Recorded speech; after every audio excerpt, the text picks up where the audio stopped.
Good afternoon. It's wonderful to see so many people here today for the latest installment of our Critical Issues Confronting China series. For those of you who don't know me, I'm Mark Wu. I'm the director of the Feng Wang Center. And this week, we're here to discuss China's demographic challenge. And I think this is one that's well known to many of you. And I see that's why so many of you are out here today. It is, of course, a challenge that is common to societies across East Asia.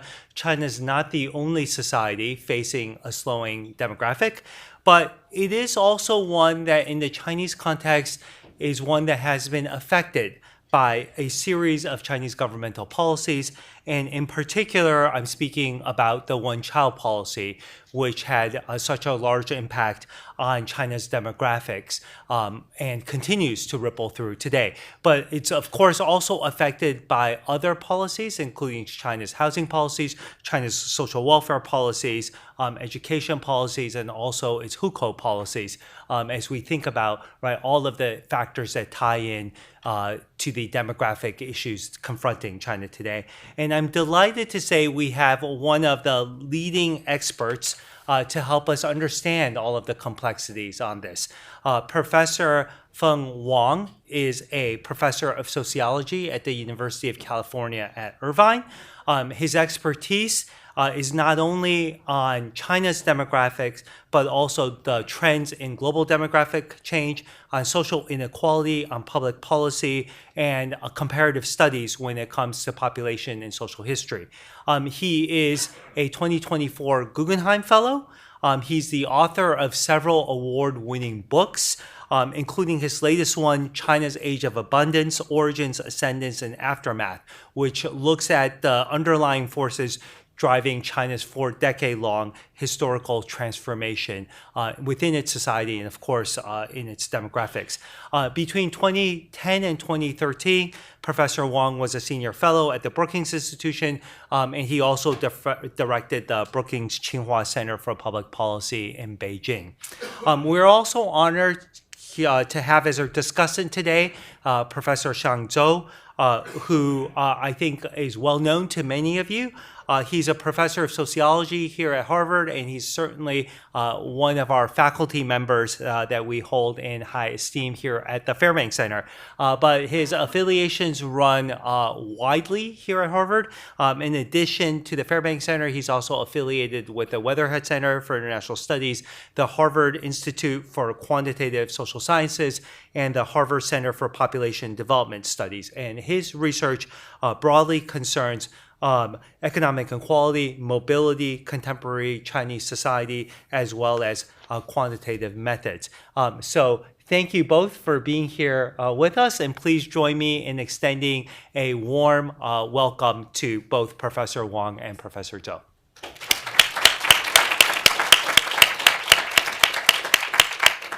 Good afternoon. Thank you for coming here for this event. I was just apologizing to Professor Xiang Zhou. I did not know there was going to be discussion. I didn't send him anything, but he will. There's so much to talk about, so he will be able to say wonderful things about the topic, not me. I want to begin by thanking Dinda for giving me this topic. Actually, when I was approached to give a talk here, I first, of course, proposed the book that, how does this work? I think, yeah. Is there a pointer? Oh, this thing. Yeah. Which came out. Professor Wu just introduced. Thank you for that kind introduction. And but Dinda gave me the topic, says, well, talk about demographics. And so the topic actually is given by Dinda, but I take, of course, the full responsibilities for the content. So I want first provide a few background pieces of information on the which underlines what we're going to focus to talk about, which is China's population. of the what we call the miraculous decades, I think many of the older people in this room saw how China in the last 40 years went from a land of material scarcity to material abundance. And it began with food. Just look at how until the beginning of the reform era in the late 1970s, the per capita consumption of basic food hardly improved in the previous 2 or 3 decades. In fact, the per capita consumption measured by kcal was not much better than when the first large-scale survey was done in China in the 1930s. Okay, the only difference was under socialism there was a much more equal distribution, so large-scale starvation was avoided, with the exception of the Great Leap Forward.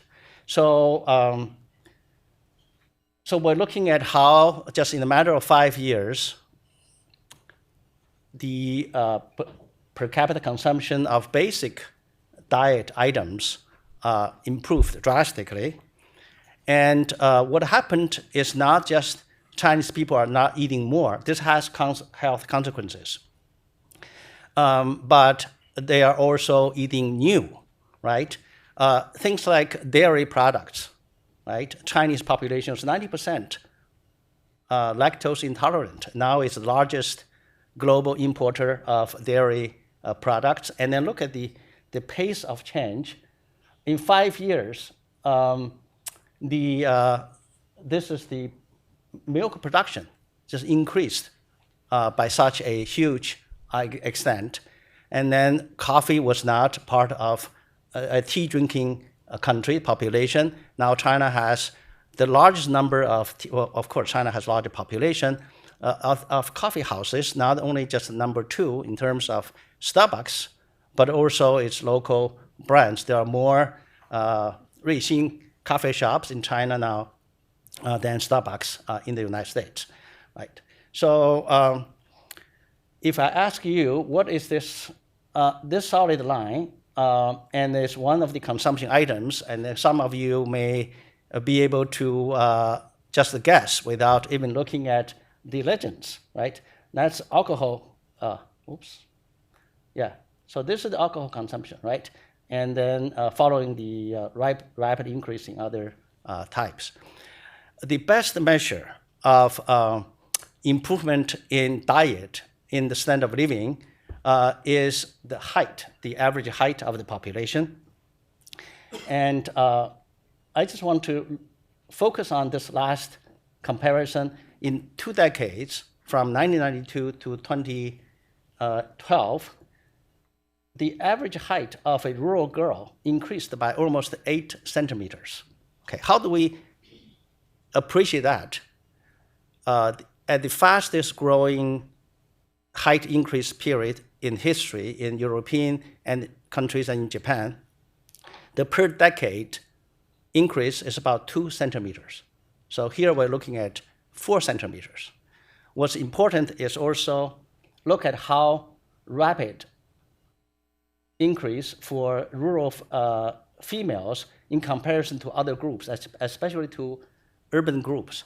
So the rural girls increase their height at the largest magnitude, and that has, of course, many reasons, including the overall improvement in diet, in standard of living, but also other issues that we won't have time to discuss in terms of the smaller family size, and so on and so forth. So for people who travel to do work in China, I think 20 years ago, without asking a person's origin, you basically can tell. I mean, there's a huge height difference between North and South China, but in a particular region, you look at a person from rural areas, it's shorter, it's weaker, and then you will not be able to see that kind of difference today just by physical difference. Right, the migrant labor, young migrants who are delivering packages and food, they look as strong, as tall as their urban counterparts. So that's, and also when you look at rural girls of rural origin, right? So this is really one of the best measures of a spectacular increase in the standard of living in the country. And then with we can go on, because the time constraint, I won't continue with the other measures, from things to eat, clothing, shoes to wear, and to housing facilities. And back in 1985, 1 in 6 urban household owned their apartments or property, and now it's at least 75%. China has one of the highest housing ownership in as the country in the whole world. And I took this photo 20 years ago in Jiangsu. Just see how this is how the old house was, and then when they had little money, they built more, and then they had more money, they built a new house. So, or in the same piece of land, and I won't ask you who lives in which unit. I think you can probably guess. So in other words, in the last 4 decades, we've seen one of the most spectacular economic and social miracles in world history. And it's significant because of the size of the Chinese population and how many people on Earth have changed their lives in terms of what they can eat and where and so on and so forth. And so how unique is China?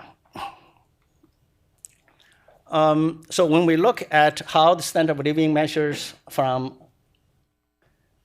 food, from diet, this measure is using the vegetable oil consumption. Look at how this increased.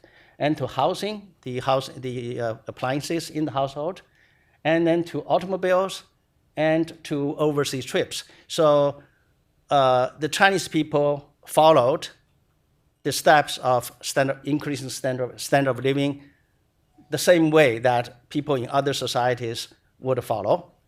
Right? You start with food, and then you not quite end with travels to other countries. Okay, so generally we have these 4 common narratives about how to make sense of this economic miracle. And many books have been written, and more, I think, will be written. So that's why here, this is actually an elephant. And you have this blind man touching the elephant, right? So every author, including myself, is one of these small people around this huge elephant. Coming to demographics, we have, these are the 4 common narratives, and I would focus on these 2 because they are mostly closely related to the population, right? The first one is to say that the Chinese economic miracle is unique. It's different from others in the world. We hear about this narrative all the time. Everything China does is unique, right? The second is, of course, the growth is based on what's called the cheap labor. So I won't have time to go to the others, those are in the book, but I'll focus on the first 2. Okay, now, how is China different or similar from other countries that have had rapid increase in standard of living? So this is a measure of urban population, measured as resident population. That's by not with or classified as urban, not by hukou. So we saw this drastic increase in urbanization in the last 3 decades or so. And along with the rapid increase in urbanization, we also saw a 11.5-fold in per capita income. This is measured in constant US dollars, not affected by inflation. So why these two happened at the same time, and what's the role of the population behind this, right? So let's look at other countries, China's neighbors. So this is South Korea, urbanization earlier from 30 to 80%, and you saw the increase in per capita income at a larger magnitude than what we saw in China. And then you look at China's other neighbor, which is Japan. And Japan underwent a rapid period of urbanization, and then at the same time, a rapid increase in per capita income. So there are many ways to look at China. One way to look at this with rapid economic growth is fundamentally a massive transformation of the labor from a low productivity farming sector, where 80% of the Chinese population resided on the eve of the economic takeoff, to now about 20% or 30%. So in that sense, think about this, okay, so for a farmer, the hourly wage divided by the annual yield is negligible. You can't even talk about hourly income for a farmer. That's really impossible to calculate. But when that person goes into city as a construction worker, as an assembly line worker, or even working in a restaurant, the hourly increase in income is multifold, right? So that is what has happened in China, earlier in South Korea, and earlier in Japan. So in that sense, if you look at the bottom of these changes, what China has gone through is no different from other countries. I mean, we can think of Taiwan and other slower process in other industrialized countries. So now we are turning more to the demographics. China enjoyed a substantial demographic dividend. Okay, I want to make a clarification here that the term of demographic dividend is not just when you have this kind of support ratio, where the support ratio is its lowest around declining as China began economic takeoff. So you have a declining share of young people, and yet at the same time, a very small share of elderly people. But the demographic dividend is not an automatic reflection of the population age structure. So here, without going into details, it's a calculation what is called the economic support ratio, where basically you take the population age structure, but also looking at the productivity of the population. And then there we see a rapid increase in the economic support ratio. This is a combination of demography and of productivity.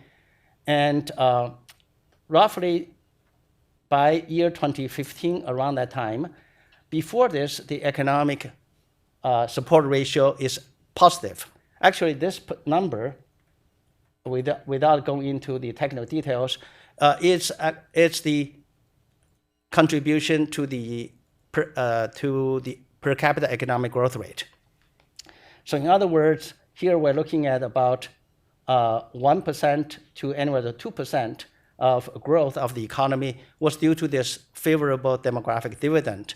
And Andrew Mason at University of Hawaii and myself, we did a early study on this, and I think other studies have shown this as well. So somewhere about 15% of China's economic growth in the last 2 decades of the 20th century could be attributed to this demographic dividend. I think the message here again is that dividend has disappeared. Okay. So as I just said earlier, the demographic dividend is not just the population age structure. You can have a lot of young people and you don't have the dividend.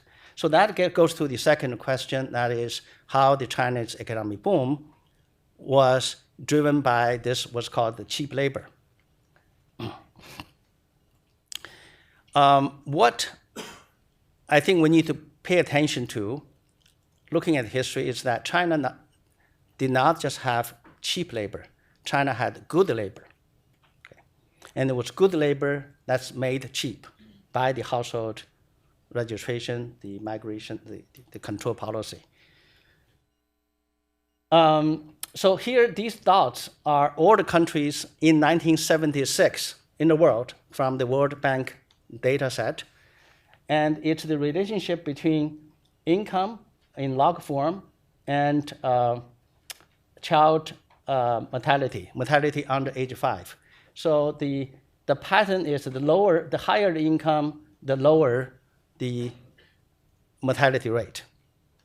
So mortality rate under age 5 is perhaps the best measure of population health.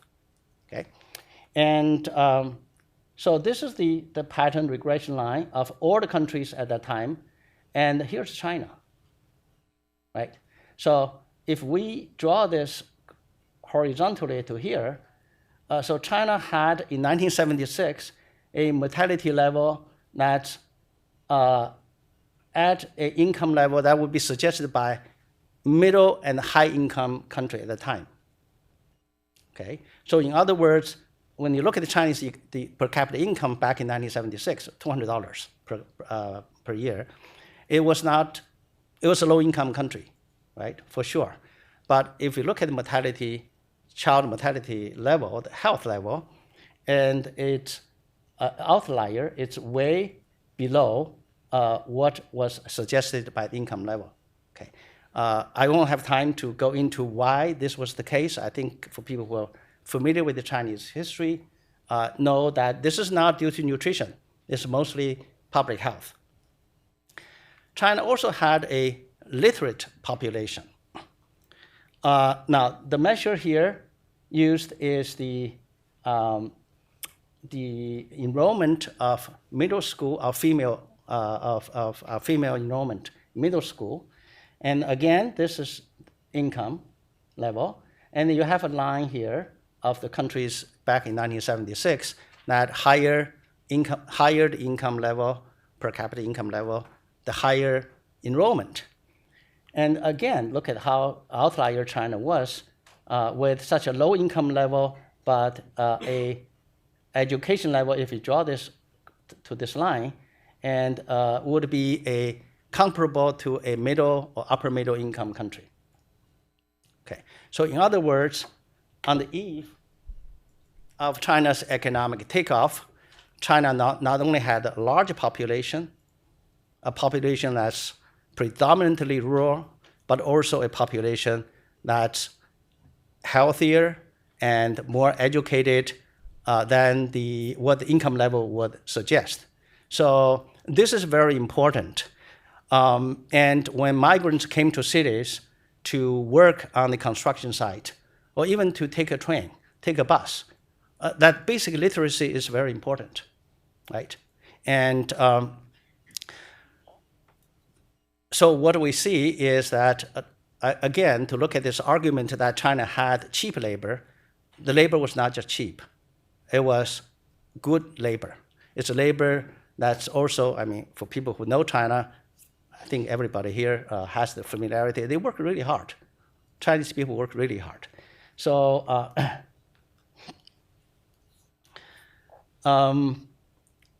however, I think in the last 30 years, the Chinese demographic landscape has fundamentally changed, not just in terms of numbers, old or young, right? Some of you may come here to expect that kind of discussion. I will talk about this, but mainly look at the characteristics of the population, right? So the Chinese census in 1990 gave us the share of the population that's still working in the agriculture sector, right? So 70% or more. And this is what is now with the latest census. So among the young people, it's no more than 10%, right? So overall, we're looking at a flip. That is 70%, about 80% or 75, 80% of the labor force now are working in non-farming sectors. So that's why I think this idea of China can rely on further urbanization to drive its economic growth. Recall the comparisons early on. That's not going to happen again because this is the history. And now we turn into demographic future for China. I think the sentence we want to remember is that even for someone like me, the pace of change is unexpectedly fast, right? I'll give you one example. This is the United Nations projection of China's population, and this was done in 2019. And then this is their new estimation of China's population. So instead of having 1 billion at the end of the century, the UN's, was this the latest? I think they probably have a new one. The 2022 projection shows that China would have about half of its population right now, okay? And the share of China's population as world total was about 10% with the earlier projection, and now UN projects it's only 7.5%. By the end of the century, it's 7 decades, 7.5. And looking into the future, UN, this is the latest projection. UN projects the fertility rate now, it's about 1.2 birth per couple, and they expect this to go up by 1.5. I think we can have a discussion whether this is going to happen or not. And this is what has happened after the end of the one-child policy with fertility, right? So I think the essence here is we have underestimated, including myself, how demographic change, fertility decline, aging would be, and we still don't know what's coming up. Okay. Now, I think this would get into more of the demography sphere, and we're talking about why fertility is low. One of the reasons people are not getting married, I think we read a lot of the numbers here, and this is the share of women who were never married by late 20s, early 30s, and look at how this has gone up from 5% less than to about over 1/3. This is the latest census, 2020, right? And then the change, especially rapid, was from 2000 to 2010. And this is where, I think I'll go next, is when the most rapid urbanization process took place. Okay. So these are some of the forces that are really driving the postponement in marriage or even not getting married. First, this would have implications we already saw the urbanization process, right? And we already saw the transformation from rural to farming to non-farming. But this is something that, a factor that's very, very important and also has a lot of implications for when we look at China ahead. And this is the college, I think, the annual enrollment in colleges. And in about 10 years, from the late 1990s to the beginning of 2000, the annual enrollment in colleges, tertiary institutions, increased sixfold, right? From about 1 million to 6 million. And now, China has an annual capacity of enrolling about 10 million people into colleges. and China had fewer than 10 million births in the last couple of years. So in other words, every Chinese birth in the future should have a spot in a tertiary educational institution. Well,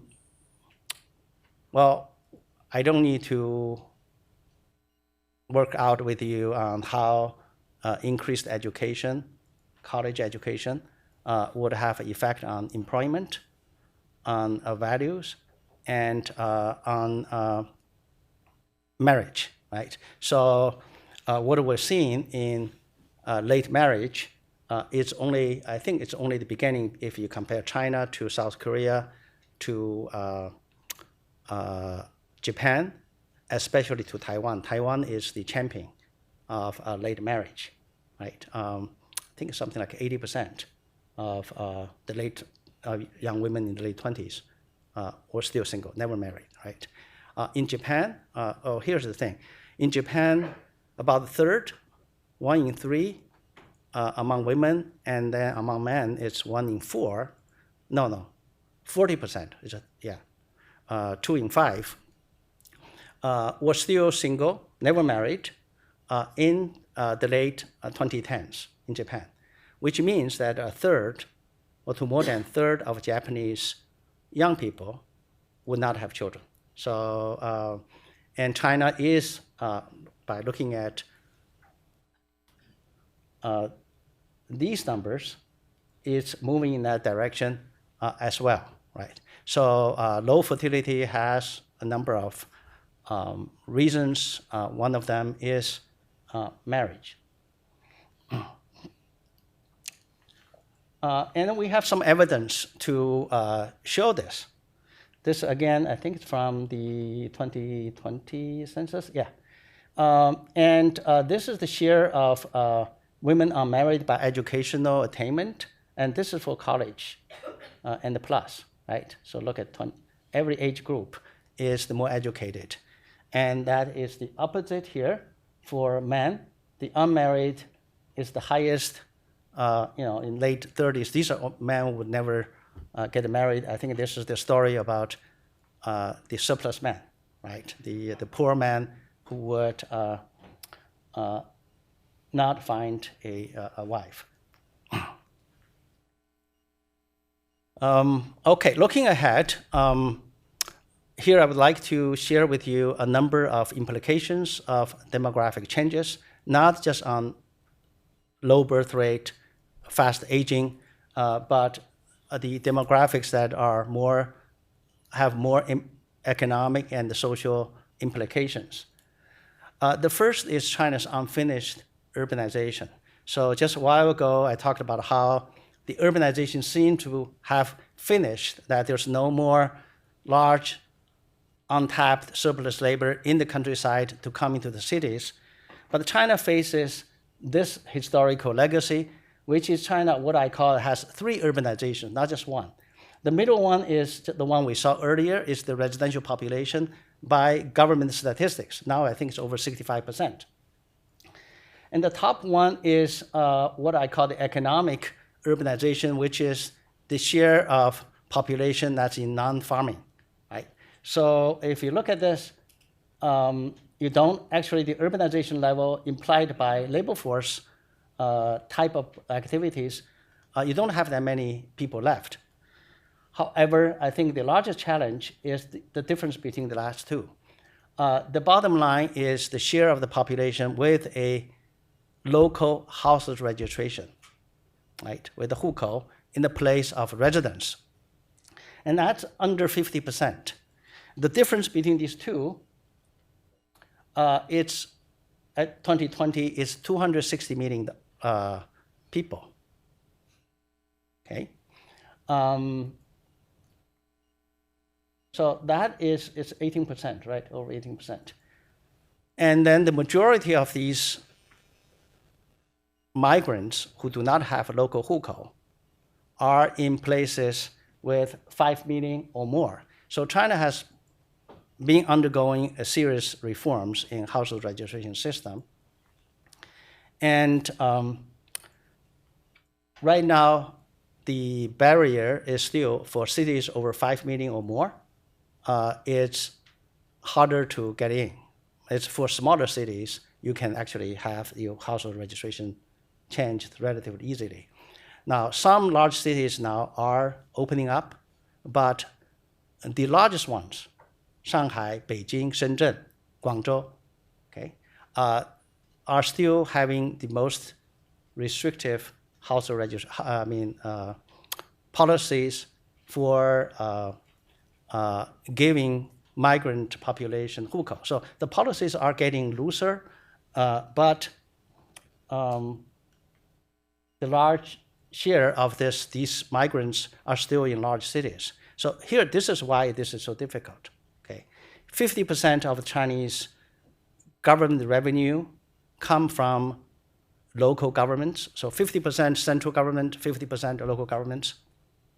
Spending, 90% local.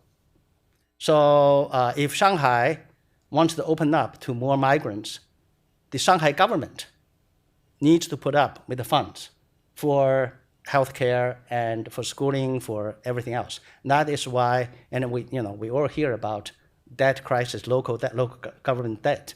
So that is why, even with the cost for more household registration system reforms, it's not going to be easy because it is a monetary issue, and then the local governments would have to pay for the expenses. Okay.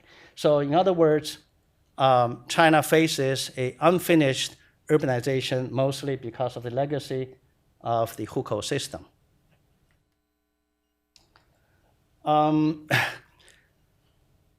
I've showed you at the beginning of this talk the tremendous improvement in standard of living in the last 30, 40 years. And that's not only seen in child and in height of girls, but also for the elderly population. Look at what happened in the last 40 years. The number of years that an elderly person age 60 is expected to live.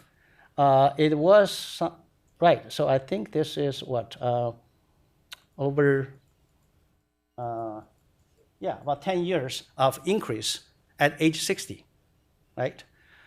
So that's a tremendous blessing and good news. People live for so long now, even at old age. However, that also has implication for healthcare.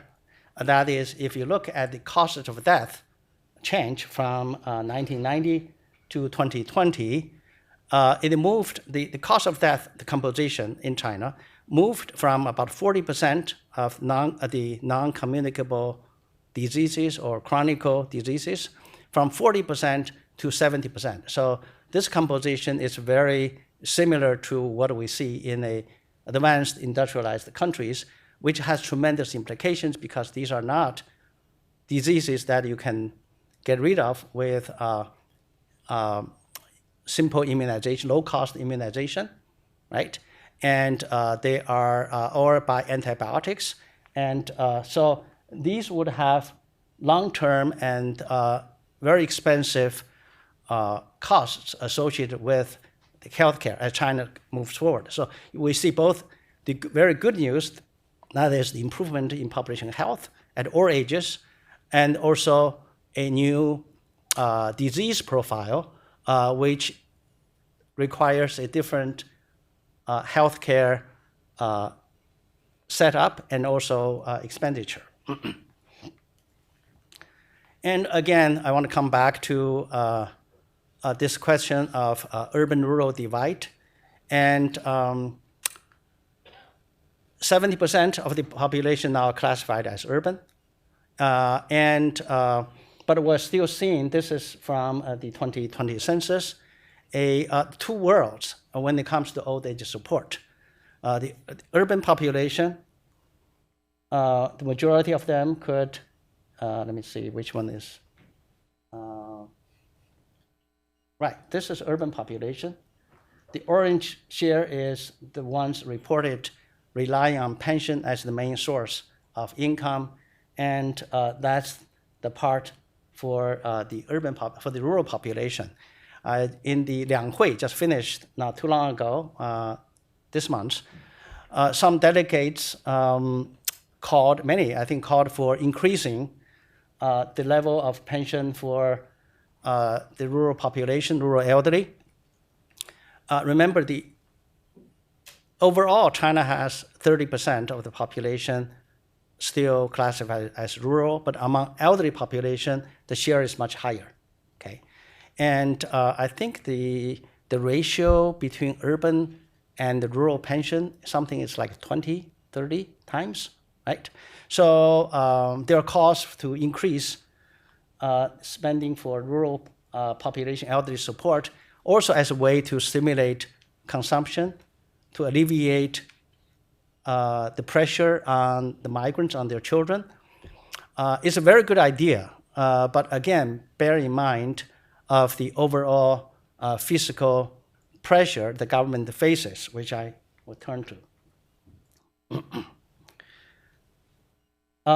My colleagues, Cai Yong and Shen Ke, we did some analysis showing what share of the GDP would have to be used for the three social welfare programs: education, healthcare, and pension. Okay, there are two scenarios. One is without any change in the benefit level. That is, we're not going to increase the rural elderly's pension. And the other one is with the assumption that China would gradually moving toward a level that's comparable to its income, so would be a level that we've seen in OECD countries 20 years ago, the general generosity level. So this is what we see. Without any change in benefit generosity, the share of GDP that has to be spent on these social programs would reach 20% by about 2040. That's 15 years from now. What does that mean? This line is the share of the GDP. Actually, yeah. Well, that's the government revenue as the share of GDP. So in other words, the government revenue is about 25% of GDP, right? And without increase in benefit level, just population aging alone would drive the expenditure up to the level that's going to take all the government revenue at this current level. And should we have some increase in benefit generosity level, and that date would come much earlier. So imagine China would have to spend all its government revenue on these three social programs. Aging is an important factor, but health care expenditure is driven largely by an older population as well. So the good news is that taxation level in China overall is not too high. So the share of government revenue as GDP is still relatively low. So China still has room to increase taxes, and so to meet this challenge. The bad news is that collecting tax is not easy, right? China is still the paradise for capitalists, right? Even this day. No property tax, very little. No inheritance tax, right? And we don't know how the government under Xi Jinping would go after the Chinese families to collect more property tax. The experiment has been going on for more than 2 decades, right? So it's not easy. And then the other hard fact is that the high growth and high revenue period for China is over. So this is the GDP growth rate in the last couple of decades, right? It went from 10 now to 6, and last year was 5%. And look at the government revenue. So when the GDP was growing at 10% per year, government revenue was growing at 20% on average. So that's when China had money to build airports, railroads, universities, hospitals, and also invested in education. But that golden era has ended. Right now, I think 2019, that's before pandemic, the government revenue increase was only 4%. I think we just heard from last month. Last year, taxes and government revenue are under continued pressure. So this all add together, I think it's a challenge. It's a challenge largely driven by the population, both in terms of urbanization and also population aging. So here, I think we come quickly to the end. So what happens afterwards, after this fast growth?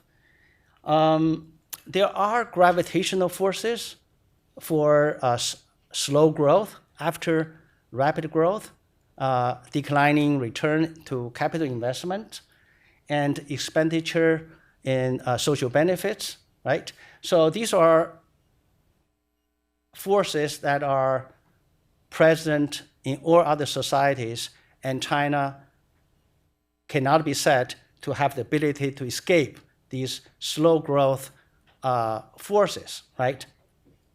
And we look at Japan and South Korea. So after the rapid growth period ended for Japan, and its growth rate is, on average, is less than 1.5%, right? South Korea is doing better, but it's no more than 3%. So for China, actually, to sustain the 5%, it's quite a impressive goal, right? And so all these have implications for how China would be able to fund its aging population in the years to come. So I want to skip these two. Okay, now come to the last, the summary. Okay. I want to highlight two observations here. One is that the so-called demographic problem, low fertility, not getting married, aging, these problems do not have demographic solutions. Okay. What I mean by this is that we've seen reports, efforts by government to increase spending, to give subsidies, and to make childcare easier. In almost no place this has ever worked, right? So by solving the demographic problem, aging, through stimulating birth is not the way to go, okay? And because it's not worked. Okay, I was in South Korea 2016, attended a conference where they announced their third five-year plan to raise birth rate. They said that was their last chance. South Korea has spent $20 billion so far on this, and the fertility has been going down, except with a small uptick last year. It's the lowest in the world. And 40 years ago, China attempted to solve the population problem, which was growth, through a demographic solution featured by the one-child policy. China's demographic problem at that time, growth, was not solved by making people having fewer births, even to only one per household. The demographic problem was solved through its economic growth, through social, political, and economic reforms.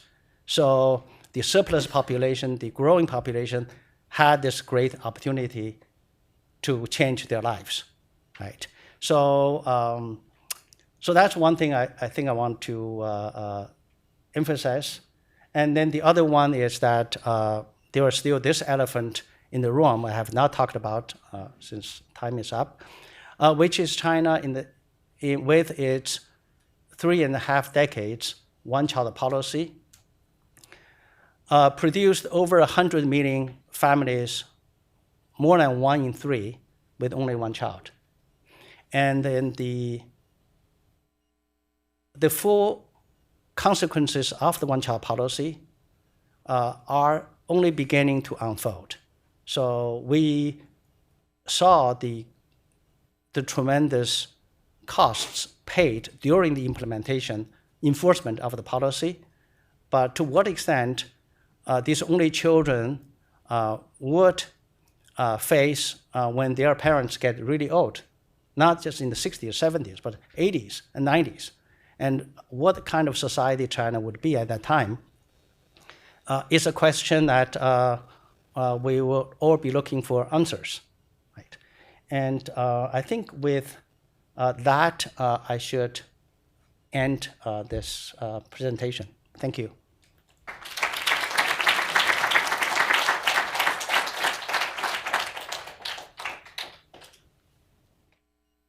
Okay, thank you very much, Professor Wang, for this really fascinating talk. First of all, I would like to admit that I don't really have a discussion prepared. I believe there was some miscommunication between Dinda and me. I thought my job was to moderate the Q&A. That's what I thought too. But I do want to take this chance to ask Professor Wang a couple of questions that I really would like to hear more thoughts about. So you mentioned that I really like your talk. You organized your talk around the four narratives, like you kind of debunking the myth one by one, and you really highlighted the two immense demographic challenges facing China. One is declining fertility, which is a huge demographic problem. You are saying there's no demographic solution to, and the other immense challenge is fiscal pressures, especially for elderly care and health care. So yeah, I think there are some scholars proposing a different kind of demographic solution, which is immigration. As you might know, Professor Liang Jianzhang and some other professors have proposed selective immigration, especially skilled labor, as a potential solution to address China's labor shortages. I'm just curious whether you have any thoughts on this. Yeah. Okay, thank you. Yeah. Yeah, I think it's very natural to go into these demographic solutions, including immigration. There's a saying among some immigration scholars, or no, politicians actually, which is all we wanted is labor, and then the people came. Okay, so we see that in this country, we see that in Europe, and China being well, China has a long history of having many minority populations, which are kind of treated as foreign, but being a highly homogeneous culturally, politically society, and increasingly nationalistic country, and then such a large population, I think the challenge associated with immigration is probably going to be even greater. Mm-hmm. So for a smaller country, you can, there will be substantial, immigration could play a noticeable role. You go to Japan now, you see most service workers are actually from China or from Southeast Asia, increasingly, yeah. Mm-hmm. But for China, I think there are many challenges because it's so large and then it's so nationalistic. Mm-hmm. I won't say ethnocentric, but it is. Mm-hmm. Right. Yeah. I think this is really a distinguishing feature. If we compare China with South Korea, with Japan, with even Taiwan, you have shown a lot of similarities in the historical trajectories, right? The rise of GDP per capita following urbanization, industrialization, and they're also ahead of us, in terms of demographic challenges. So there should be some lessons we might be able to learn from, and we have seen that all of these societies have experimented with immigration as a potential solution to fertility challenges. in terms of government spend and fiscal pressure for elderly care and for healthcare, I'm just curious if you have any thoughts about the best kind of a policy solutions or kind of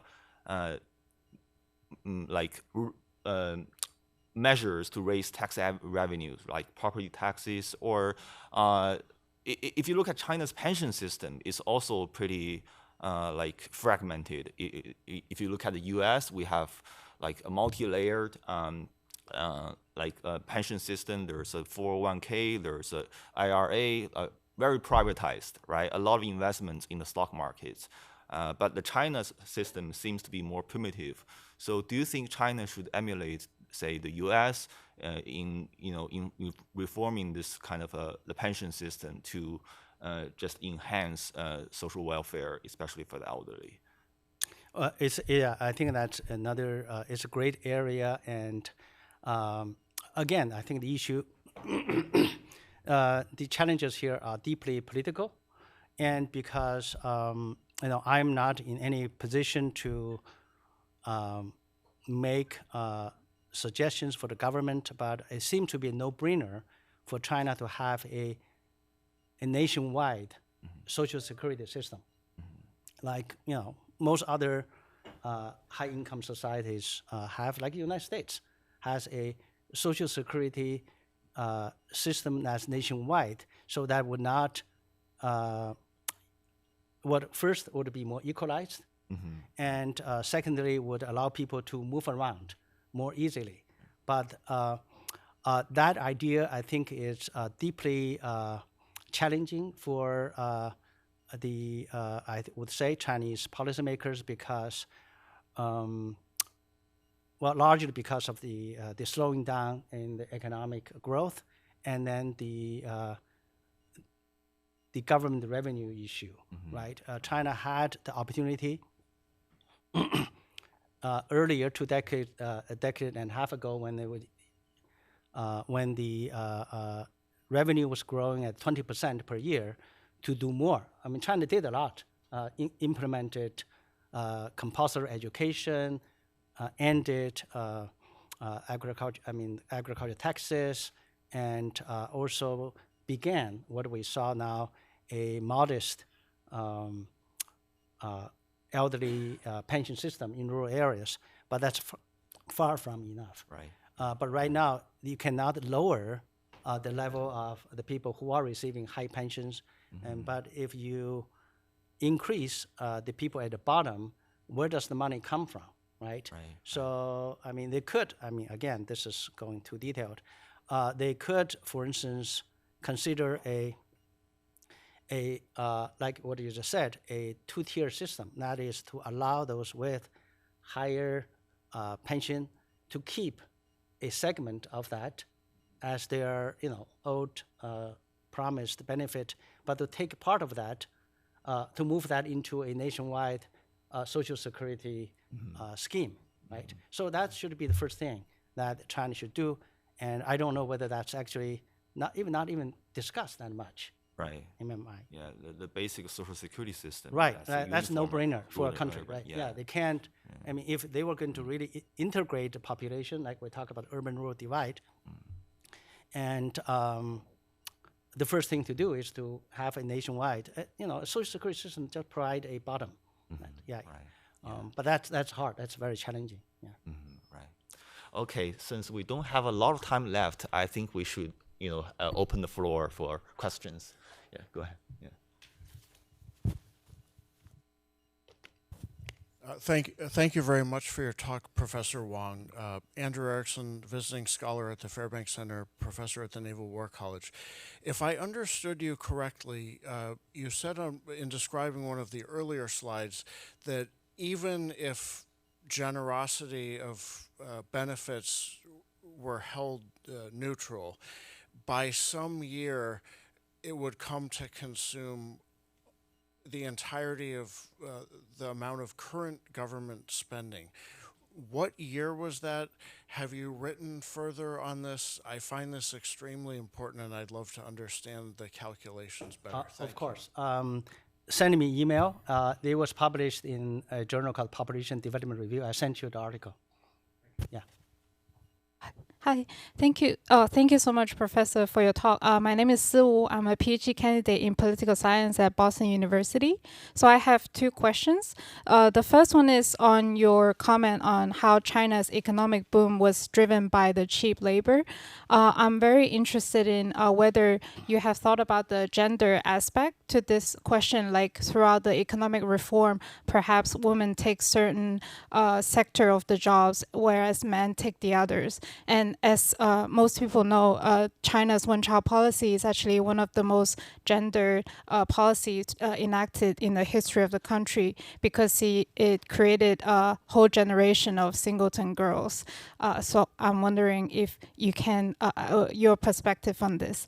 And my second question is, you commented on the two worlds of old age support between the urban and rural population. I'm wondering, because of the current ongoing hukou reform, if you have thought about whether the impact, long-term impact of that reform on the rural and urban population in terms of the old age support. Thank you so much. Thank you. Excuse me. I think for the first one, on the gendered dimension of this economic miracle, it's very much there. And Chinese women always have had among the highest labor force participation rate, not defined by formal employment, but in terms of working. And when you look at the migration, it comes from both ends. One is the supply of the leaving of Chinese girls. And what happened was earlier in the 90s, when migration started to accelerate, the girls were among the first to leave. The very early stage where men went out for construction. But soon after service and factory out and assembly lines opened them up, girls went out because they left school early and they would not do farming. So that's from the supply side. And then from the demand side, I wrote this in the book, and others have written about this in the factories, that many jobs that they actually preferred girls, young women, for not just economic reasons, but social reasons as well. They were easy to discipline, so on and so forth. So that's the part from the countryside. And then you look at urban areas, indeed, the one-child policy created a lot of these only like girl families. And the girls actually benefited more compared with when they have siblings in terms of their parental investment and in terms of their status in the society. I think that in part explains, combined with this higher educational expansion, explains why you have this sharp increase in postponement in marriage. So clearly, I think there's a tremendous gender story behind this great economic boom. In terms of household registration reforms, I think, as I referred to early on, it's not just a matter of giving people hukou, right? It's complicated because what's important is not that piece of paper, it's the benefits that come with this.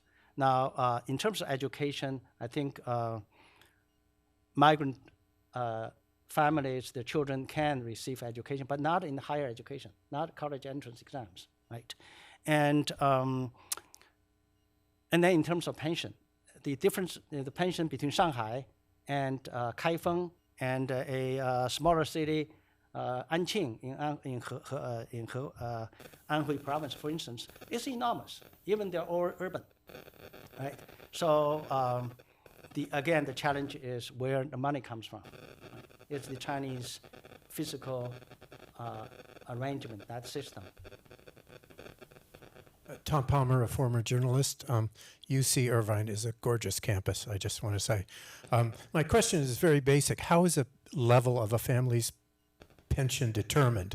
And is the lowest level equal to a subsistence existence? So the question was about the pension level? Yeah, well, excuse me. Again, I think it's basically where you are. I think for most people who were associated with, okay, there are three categories, I would say. There are retirees, and there are urban people without like some kind of formal employment. They didn't have pension. And then you have, like I said, people in the countryside. So roughly the three categories. And so the first set, the people who actually had employment, their pension is, in general, more than sufficient. And then the second part is, the urban unemployed, not formally employed people. If their income level is low, they get some subsidies. The level is higher than the countryside, much higher, but not very high. So it would be a struggle for them. But many of them actually were not in the system for a reason, which is some of them were in private business and so on and so forth. So they have private wealth accumulated, not everybody. So there are some urban poor as well. And I've come back to China a couple of times, and with economic softening and people not spending money, you hear that the urban retirees are the most envied group. Okay, let me give you one number. I think a professor retired from Fudan University could get to up to 20,000 RMB per month. That's $3,000. That's very high, yeah. But not everybody. So depending where you are, what your former jobs are. But for a lot of people who were in the system, the formal sector, they are the best supported group. Hi, thank you so much, Professor Wang. My name is Xiang. I'm a first-year student at the Regional Studies East Asia program here at Harvard.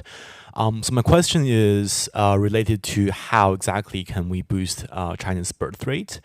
It would be very tempting to say that we're only the subsidizing programs do not work because they're really moderate in size. But it seems like you're arguing that even if we impose a much more radical program than what we have right now, it will still not help the birth rate as much because as we've seen in South Korea and Japan, it will not work. So my question is, what exactly can we do to rejuvenate our birth rate? Of course, that is given China still needs human beings in the future. Okay, it's a question that we ask all the time. Let me give you one as a starter, which is we noticed that childbearing and rearing, just by history and by design of the culture, the burden falls disproportionately on women, mother, because for one factor that the man cannot carry a pregnancy, right? So so what about let's make women's life easier? So as a starter, but I'm joking with you. Actually, that's another starter to change the gender structure of any society. Especially look at China. It's 24 members of the Politburo, of the most powerful body of the Communist Party. There's not a single woman. So let's try to start change that gender structure in that country. And so I think that tells you how hard this would be.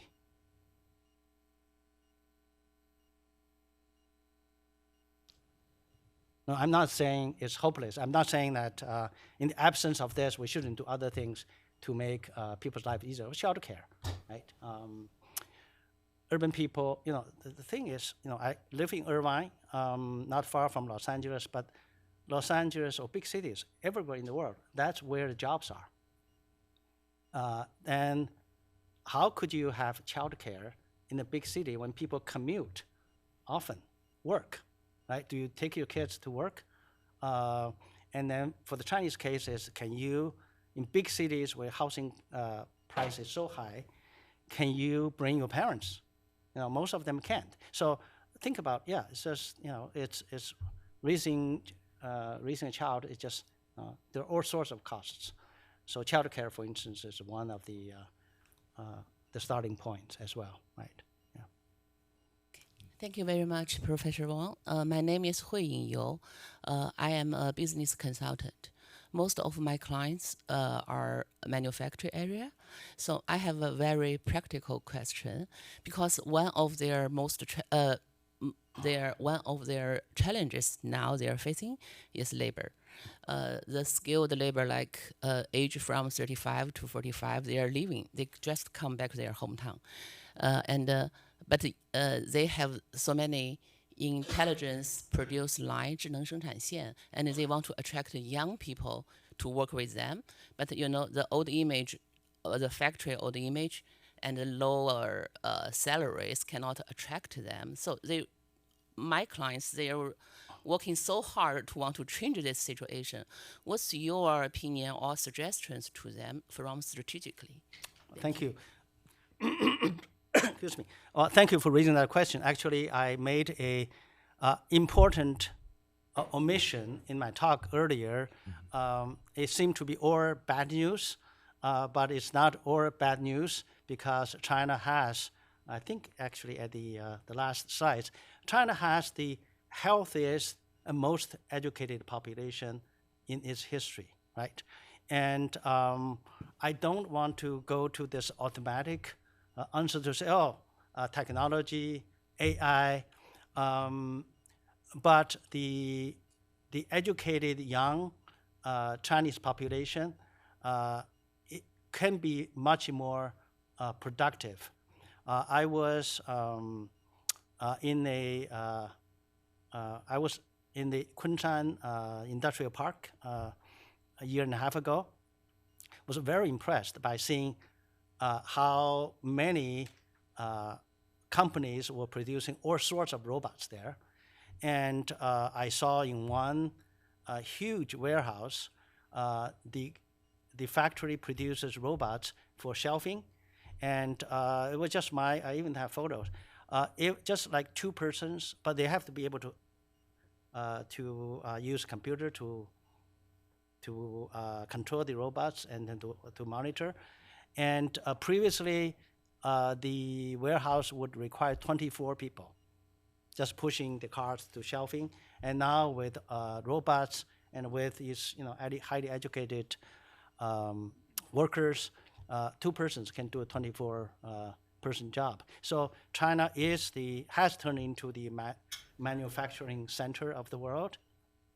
And I think in terms of like robots and stuff like that, they can drastically help to increase the productivity.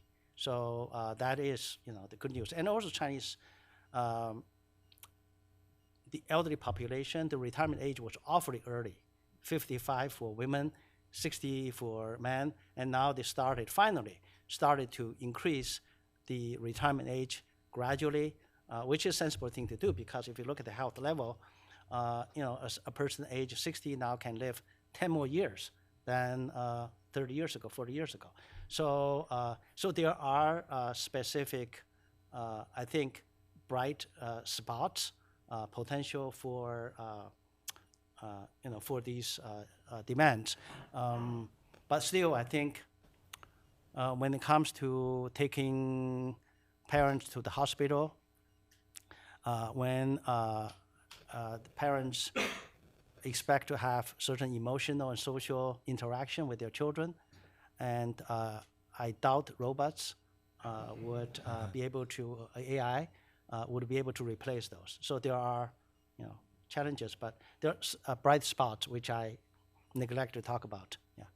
Would you also suggest hiring more older people in addition to robots? Yeah, address the labor right. shortage? So absolutely, yeah. I think there's a long way to go, yeah. Hi, Professor Wang. Thank you for the talk. My name is Richard Zhang. I'm the founder of a PE fund, and I'm also a doctorate student from United Business Institute.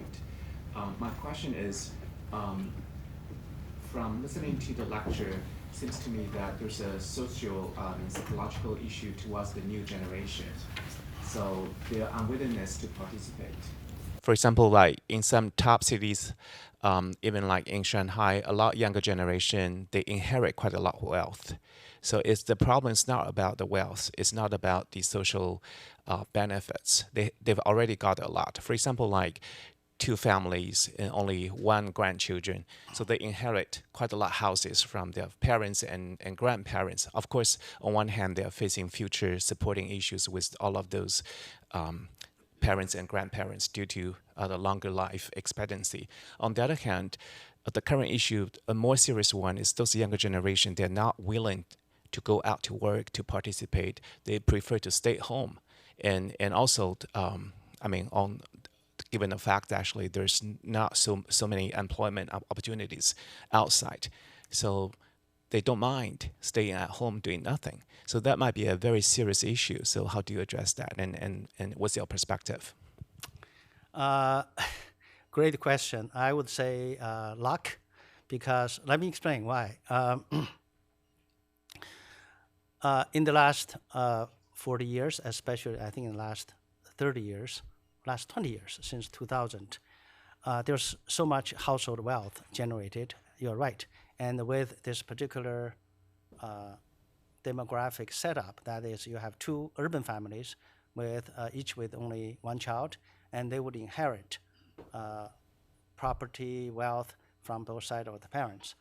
But as someone who lives in this country and is seeing how elderly parents can live for how long and how costly the long-term care, the household care could be. So not every household, even with household, well, first of all, not every household has the kind of wealth, but even for those with household wealth, the lucky scenario of longevity of the parents can actually exhaust a lot of this wealth. So that's what I mean, it's by luck, because some families, they would not run into this need for long-term care for their parents. It's still at the beginning. And others, this would go on for years, decades, and then cost, even in China now, to hire a in-house aide for, like in big cities, and it costs way over $1,000 to $1,500 per month. So imagine if you have 2 bedridden parents, and even with wealth, they could run out. So in a way, I think it's luck. But overall, I think the current generation is still lucky because of the wealth that's created in this one generation.